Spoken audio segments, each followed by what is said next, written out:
Welcome to this problem walkthrough. Today, we'll explore LeetCode problem number 912, sort an array. This is a classic problem that tests your understanding of sorting algorithms and their trade-offs. We'll review the problem requirements, consider potential approaches, and evaluate which one is most efficient. Let's get started. In this problem, you're tasked with sorting an integer array, nums, in ascending order. The output should be the same array, but rearranged so that its elements are sorted from smallest to largest. You have the flexibility to use any sorting algorithm to achieve this, so your approach can vary depending on your preference or the constraints of the problem. The input format is straightforward. You are given an integer array nums of size n. For the output, you must return another integer array of the same size, n, which is simply the sorted version of the input array. Let's look at some examples to clarify this further. In the first example, the input array is 5, 2, 3, 1. When sorted in ascending order, the output becomes 1, 2, 3, 5. Similarly, in the second example, you start with the input array 5, 1, 1, 2, 0, 0. Sorting this in ascending order results in 0, 0, 1, 1, 2, 5. Notice how duplicate values, such as the 2 1s and the 2 0s, are preserved and appear consecutively in the sorted array. These examples demonstrate the expected behavior of your function when given arrays of different sizes and values. Now, consider the edge case where the input array is empty, represented by nums equals. Since there are no elements to sort, the output is also an empty array. This is because an empty array is trivially sorted. The problem also comes with constraints. The length of the array, nums.length, ranges from 1 to 50,000, and the values within the array, nums, I, can range from -50,000 to 50,000. It's important to ensure that your function works efficiently within these bounds. Additionally, you should handle edge cases like arrays that are already sorted, arrays with duplicate values, and arrays containing both positive and negative integers. By addressing these scenarios, you can ensure your solution is robust and handles all possible inputs correctly. To tackle the problem of sorting an array, we have a range of sorting algorithms to consider, each with its own strengths and weaknesses. Starting with the brute force approach using bubble sort, the intuition here is straightforward. Compare adjacent elements in the array, swapping them if they are out of order, and repeat this process until the entire array is sorted. While this method is simple and easy to understand, its time complexity of n squared, in the worst case, makes it highly inefficient for larger datasets. Next, we have merge sort, which takes a divide and conquer approach. The array is recursively divided into smaller halves, sorted individually, and then merged back together. This results in a predictable and efficient time complexity of n log n, though it does require additional memory for merging, which can be a drawback in environments with limited space. These trade-offs highlight the differences in when and why each algorithm might be used. Another highly effective divide and conquer algorithm is quicksort. Here, a pivot element is chosen, and the array is partitioned into elements less than and greater than the pivot. Each partition is then sorted recursively. Quicksort has excellent average case performance with a time complexity of n log n, but it can degrade to n squared if the pivot is poorly chosen, making its performance less predictable. On the other hand, counting sort offers a completely different approach by focusing on counting the frequency of each integer in the array. This count is then used to place elements directly into their correct positions. It achieves an impressive time complexity of n plus k, where k is the range of input values.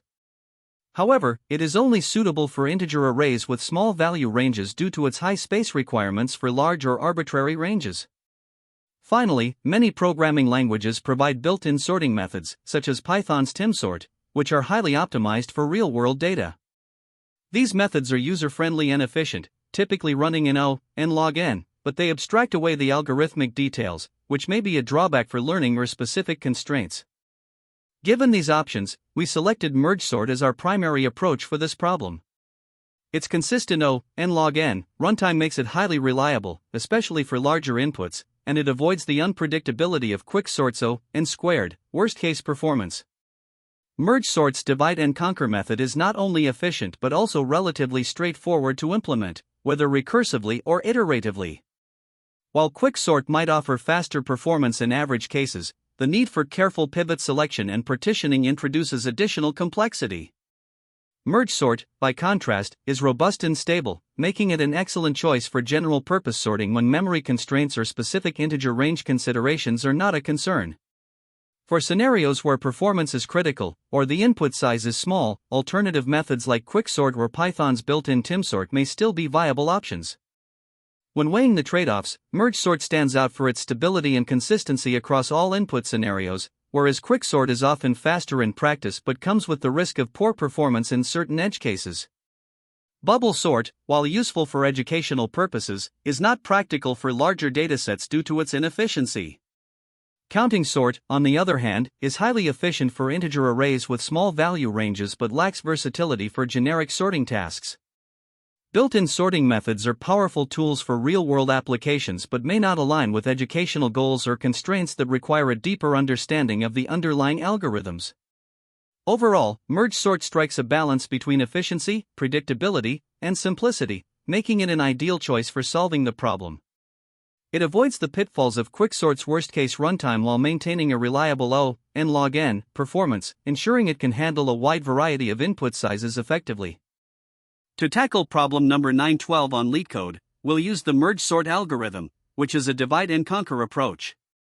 This means we'll break the problem into smaller, more manageable pieces and solve them individually. The first step is the base case. Here, if the input array contains 1 or 0 elements, it's already sorted, so we simply return it as is. This base case ensures that our recursive calls eventually stop. Next, we divide the array into two halves. To do this, we calculate the midpoint with integer division, using the formula mid equals len, array, //2. Then, we create two subarrays, left, which contains elements from the start of the array up to the midpoint, and right, which contains elements from the midpoint to the end. By splitting the array, we prepare it for the recursive sorting step, which is the next part of the process. Now that we've divided the array, the next step is to sort each half recursively. We call the merge sort function on the left and right subarrays, which will continue dividing them further until they reach the base case of 1 or 0 elements. Once we have these smaller sorted subarrays, we proceed to merge them back together. This is done using a helper function called merge. In the merge step, we maintain two pointers, I and j, to track our position in the sorted left and right subarrays. By comparing the elements at these pointers, we decide which one to add to a new result array. If the element in sorted_left is smaller or equal, we append it to the result and move the I pointer forward. Otherwise, we append the element from sorted_right and move j forward. We continue this process until one of the subarrays is exhausted. At that point, we append any remaining elements from the other subarray to the result. The merged array is then returned, and this process repeats until the entire array is sorted. The merge sort algorithm is built upon the divide-and-conquer paradigm, which breaks the problem into smaller subproblems, solves them independently, and then combines their solutions. This structured approach simplifies the sorting task by dealing with smaller, more manageable pieces of the array. One of the key strengths of merge sort is its efficiency. The division process involves O log n recursive calls, while merging two arrays of size n takes O(n) time. Combining these steps gives the algorithm an overall time complexity of O(n** log n. However, this efficiency comes with a trade-off in space usage. Merge sort requires additional memory to store temporary subarrays during the merging process, resulting in a space complexity of O(n). Another advantage of merge sort is its stability, meaning it maintains the relative order of elements with the same value. This property can be particularly useful in certain applications where preserving the original order is important. To implement merge sort, we rely on specific data structures. Temporary arrays are used to store the divided subarrays during the splitting phase. For example, the left and right arrays hold the two halves of the original array, and the result array is used during the merge step to store the combined, sorted result. Additionally, we utilize two pointers, I and j, to traverse the sorted_left and sorted_right subarrays during the merge process. Let's look at a concrete example. Consider the array 5, 2, 9, 1, 5, 6. First, we divide it into 5, 2, 9, and 1, 5, 6. Then, we further split 5, 2, 9 into 5 and 2, 9, and split 2, 9 into 2 and 9. This recursive division continues until all subarrays have only one element, preparing them for the merging phase. In the merging phase, we start combining the smallest subarrays back together. For example, we merge 2 and 9 to form 2, 9. Next, we merge 5 with 2, 9, resulting in 2, 5, 9. Similarly, for the other half of the original array, we merge 1 and 5, 6 to get 1, 5, 6. Finally, we merge these two larger sorted subarrays, 2, 5, 9, and 1, 5, 6, to produce the fully sorted array 1, 2, 5, 5, 6, 9. At this point, the algorithm has successfully sorted the entire array by repeatedly dividing and merging. This example illustrates how merge sort systematically builds up the solution, ensuring that the result is both correct and efficient. Here, we are implementing a solution to sort an array using the merge sort algorithm. We start by defining a function called merge_sort within our sortArray method. The merge_sort function is a recursive function that takes an array, ARR, as input. If the length of the array is 1 or less, it is already sorted, so we simply return it. Otherwise, we divide the array into two halves. The midpoint is calculated as the integer division of the array's length by 2. Using this midpoint, we split the array into a left half and a right half, and recursively call merge_sort on each of these halves. Once both halves are sorted, we merge them back together using a helper function called merge. This is where the actual combining of sorted elements happens, and we'll explore that logic next. The merge function is responsible for combining two sorted halves into a single sorted list. It starts by initializing an empty list called merged, and two pointers, I and j, which start at the beginning of the left and right arrays, respectively. Using a while loop, we iterate as long as there are elements in both halves. During each iteration, we compare the elements at the current positions of the pointers. If the element in the left array is smaller or equal, we append it to the merged list and increment the I pointer. Otherwise, we append the element from the right array and increment the j pointer. After exiting the loop, there may be remaining elements in one of the arrays, so we use the extend method to add those elements from left, I and right, j to the merged list.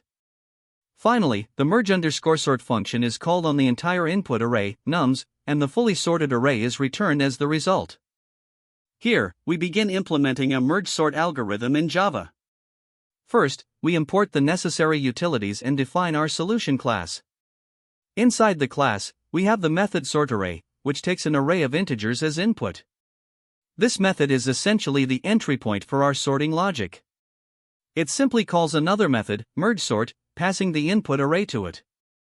Now, the mergeSort method is a recursive function that operates on the array. The base case for this recursion is straightforward. If the array has 1 or 0 elements, it is already sorted, so we return it as is. For all other cases, we calculate the middle index of the array and then split it into two halves, left and right, using the arrays.copyOfRange method. This effectively divides the problem into smaller subproblems. After splitting, we recursively call mergeSort on both halves, ensuring each part gets sorted independently. Finally, we merge the two sorted halves together, which is the next step. Now, let's look at the merge function, which handles the task of combining two sorted arrays into one sorted array. First, we initialize a new array called merged to store the result. Its size is the sum of the lengths of the two input arrays, left and right. We then set up 3 pointers, I for traversing the left array, j for the right array, and k for the merged array. The main merging process is handled by a while loop that runs as long as there are elements left in both the left and right arrays. Within this loop, we compare the current elements of the left and right arrays.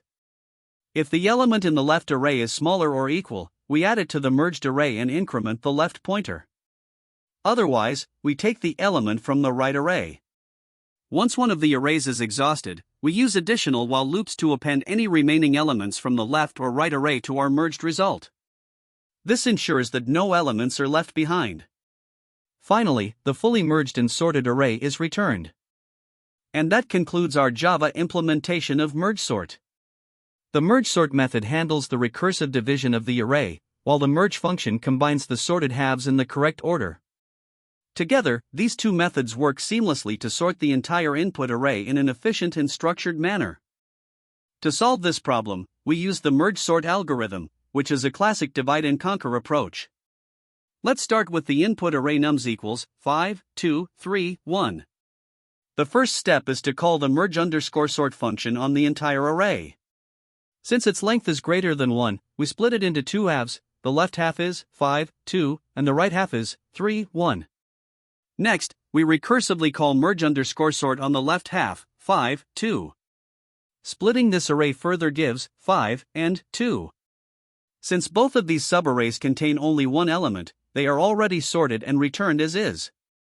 Now comes the merge step. We compare the elements of 5 and 2.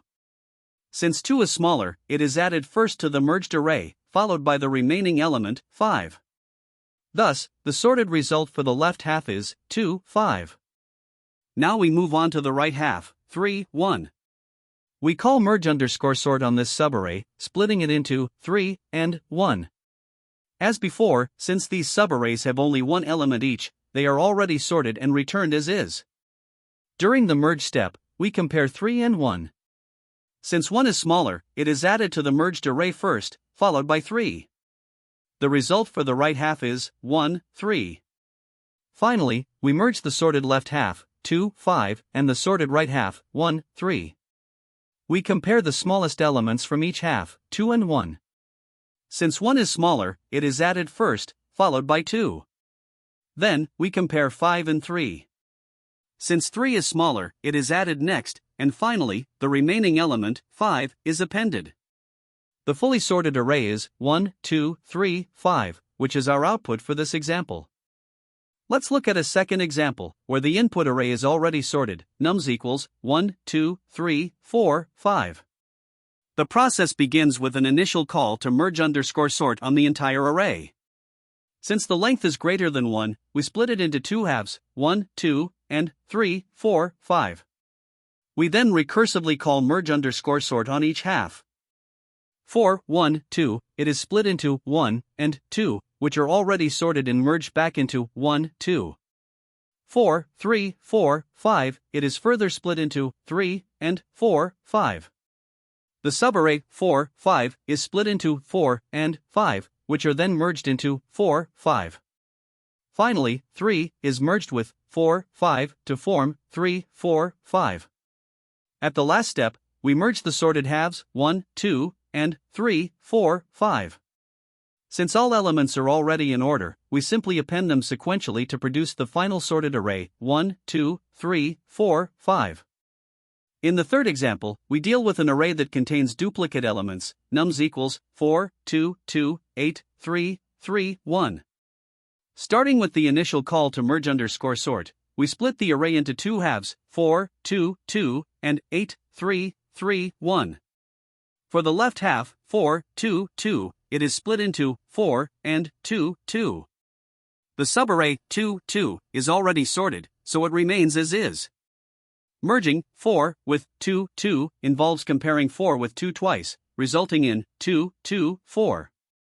For the right half, 8, 3, 3, 1, it is split into 8, 3, and 3, 1. The subarray 8, 3 is split further into 8 and 3, which are merged into 3, 8. Similarly, 3, 1 is split into 3 and 1, which are merged into 1, 3. Finally, 3, 8, and 1, 3 are merged into 1, 3, 3, 8. The last step is to merge 2, 2, 4 with 1, 3, 3, 8, comparing and appending elements in sorted order to produce 1, 2, 2, 3, 3, 4, 8. The final sorted array for this example is 1, 2, 2, 3, 3, 4, 8. Merge sort effectively handles duplicate elements by maintaining their relative order, ensuring the result is both sorted and stable. This concludes our walkthrough of the solution using merge sort. The time complexity of our algorithm is primarily determined by the merge sort process, which follows a divide and conquer strategy. First, let's consider the divide phase. At every recursive step, the input array of size n is split into two halves. This division itself is an O(1) operation, but since the array is repeatedly halved until we reach subarrays of size 1, the total number of recursive levels is log n. Now for the merge phase, at each level of recursion, the algorithm combines two sorted halves into a single sorted array. This merging step involves processing all n elements, making it an O(n) operation per level. Given that there are log n levels and merging happens at each level, the total merging time becomes O(n) multiplied by O log n, resulting in O(n) log n. Combining these, the overall time complexity for merge sort, in all scenarios, whether best, average, or worst case, is O(n) log n. The merge phase dominates due to its higher cost compared to the divide phase. Now, let's analyze the space complexity of merge sort. When using recursion to divide the input array, each recursive call adds a frame to the call stack. The depth of this recursion corresponds to log n levels, which means the recursive stack space required is O log n. Additionally, during the merging process, the algorithm creates new arrays to temporarily store the merged results. Since the total size of these auxiliary arrays is proportional to the input size n, the auxiliary space required is O(n). When we combine these two components, the stack space and the auxiliary space, the overall space complexity is O(n). It's important to note that the auxiliary arrays dominate the space usage, making O(n) the determining factor. Let's compare merge sort with other sorting approaches to understand its advantages. Naive algorithms like bubble sort or insertion sort have a time complexity of O(n squared, in the worst case due to their repeated comparisons and swaps. In contrast, merge sort, with its O(n log n time complexity, is vastly more efficient for larger inputs. Now, if we compare merge sort to quicksort, both algorithms share an average time complexity of O(n log n. However, merge sort has an advantage in the worst case, where it still guarantees O(n log n, unlike quicksort, which can degrade to O(n squared for certain inputs unless optimizations are applied. On the other hand, quicksort can be optimized to use just O log n space, whereas merge sort requires O(n) due to its auxiliary arrays. This trade-off is something to consider when choosing the right algorithm for a given problem. To mathematically prove the time complexity of merge sort, consider how the array is divided and processed at each recursive level. Initially, we start with an array of size n. At level 1, we have n elements. At level 2, the array is split into two subarrays of size n/2 each. At level 3, these are further divided into four subarrays of size n/4, and this process continues until we reach log n levels, where we have n subarrays of size 1. At every level, the merging process involves combining all elements once, which requires O(n) time. Since there are log n levels and merging happens at each, the total time across all levels is O(n) multiplied by O log n, giving us a total time complexity of O(n log n. This derivation confirms the efficiency of merge sort in terms of time complexity. When working with sorting problems, there are a few common mistakes that can lead to inefficiencies or incorrect results. One frequent error is using an inefficient algorithm for large inputs.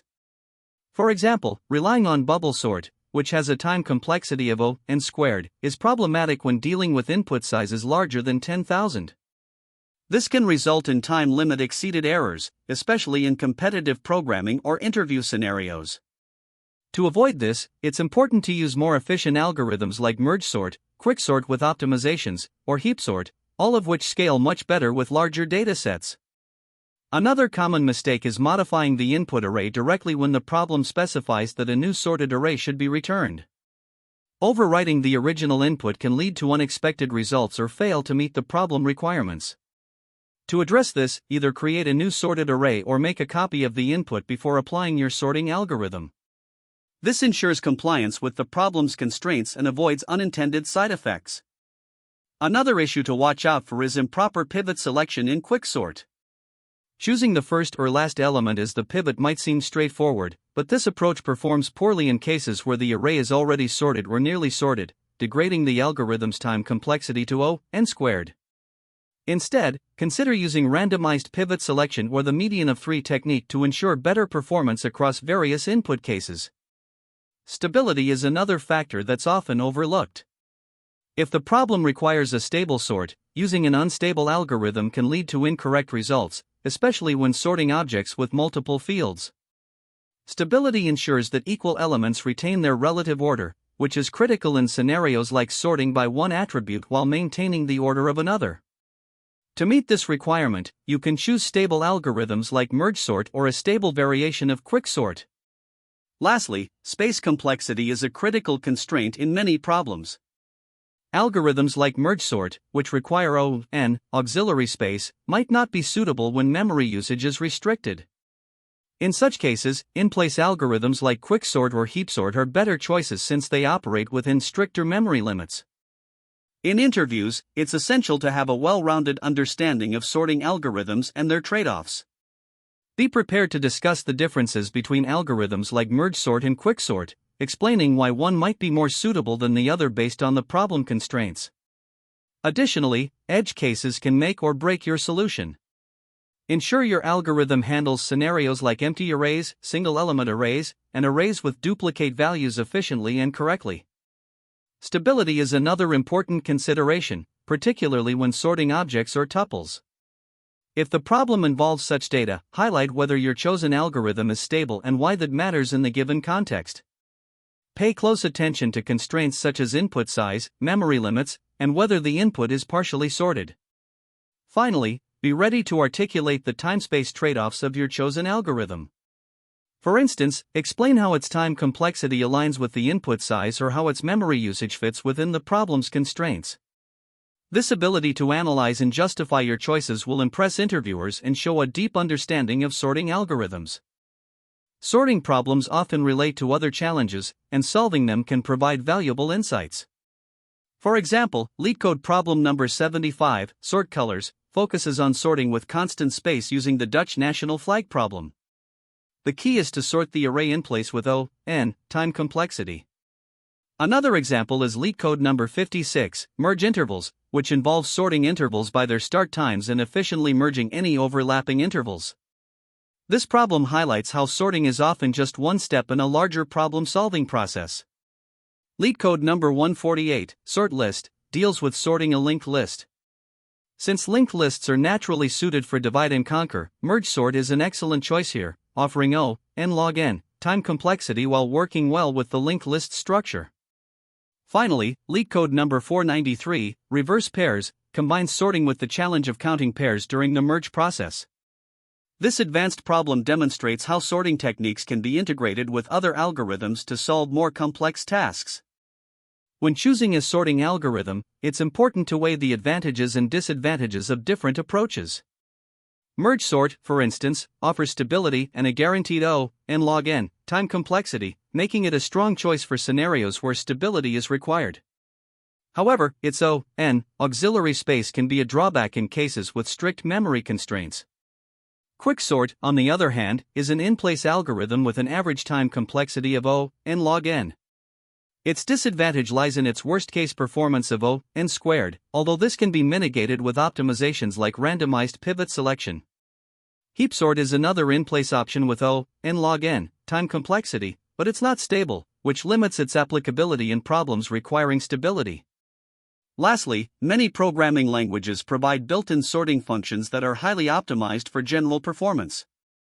While these are convenient and efficient, they may not always satisfy specific constraints, such as in-place sorting or stability requirements.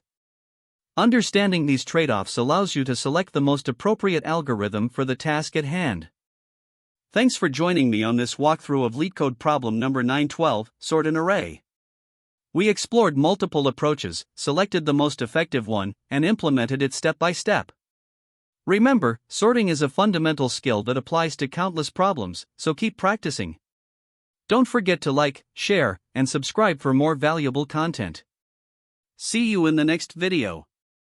That's the end of this tutorial. I hope you found this explanation helpful for understanding the solution to this LeetCode problem. If you enjoyed this content, please consider subscribing to the channel for more coding tutorials and solutions. Feel free to leave a like if this video helped you, and don't hesitate to comment with any questions you might have. Thanks for watching, and happy coding!